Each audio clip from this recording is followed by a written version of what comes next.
Right, October and November is a good time to be planting garlic. Now there's some varieties you can plant in spring, but mostly it needs a couple of months of really cold weather in the ground if it's going to do well. Also it does most of its growing in early spring and is harvested in like June, July. So it needs to get an early start in order to get really good results. Okay, so garlic prefers a sunny spot and well-drained soil, and it's supposed to have fairly low nutrient requirements, so there's no need to dig loads of manure in before planting. And we're just spreading a bit of garden compost on the surface of this bed here, which was used for cauliflowers and cabbages this past year. Now it's important to rotate garlic along with other alliums, which include onions, shallots and leeks. So you shouldn't grow these plants in the same place 2 years running, and try to leave as many years as possible before you grow them again in the same part of the garden. And that's to avoid build-up of white rot and eelworm, which are two soil-borne diseases and pests which can stay in the soil for a long time and cause you serious problems. Right, we've ordered a few different varieties of garlic from the garlic farm on the Isle of Wight. So it'd be interesting to compare these and see how they do here. I have heard that it's okay to just plant just ordinary garlic that you buy in the supermarket. And of course, if you succeed in growing it and storing it over the winter, you can plant your own next year. So you want to break up the bulb just before planting.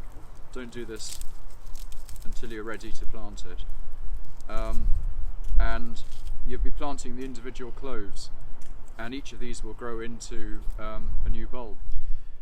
So you can plant garlic quite close together. The ideal spacing is about 15 to 20 centimetres. They need to be buried to about twice the depth of the clove, more or less. So bury them about 3 or 4 centimetres soil on top of above the clove. So mark out your rows and make some holes with a dibber or a trowel. So once you're happy with your spacing, you can just start planting and popping a clove in each hole, and remember to put them the right way up, pointy end up. That's where the shoot will come out. And again, just to say that the depth, they should be covered with about 3 to 4 centimetres of soil. So it's a good idea to mark the rows so you know what you've planted where, or you could do what we've done here, do a little diagram, and then you're ready to start filling in the holes. Now you can also plant garlic in pots or module trays in autumn and then plant them out in the spring. And this is a good idea if you have wet or heavy soil where there's a danger of your garlic cloves rotting over the winter. And you could also do it as a backup in case some of the garlic you've planted in the garden doesn't make it and there are some gaps to fill. And garlic is also okay in pots as long as it has at least 15 centimetres depth of soil.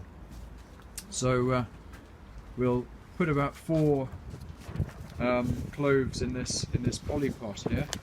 So remember, if you're growing them in pots, you need to keep them outside. After a couple of weeks, you'll see some green shoots start to appear, and these will grow on quite happily through the winter. They don't need to be covered or protected or anything, and then in early spring they'll really start to sprout, and garlic will be ready to harvest around midsummer.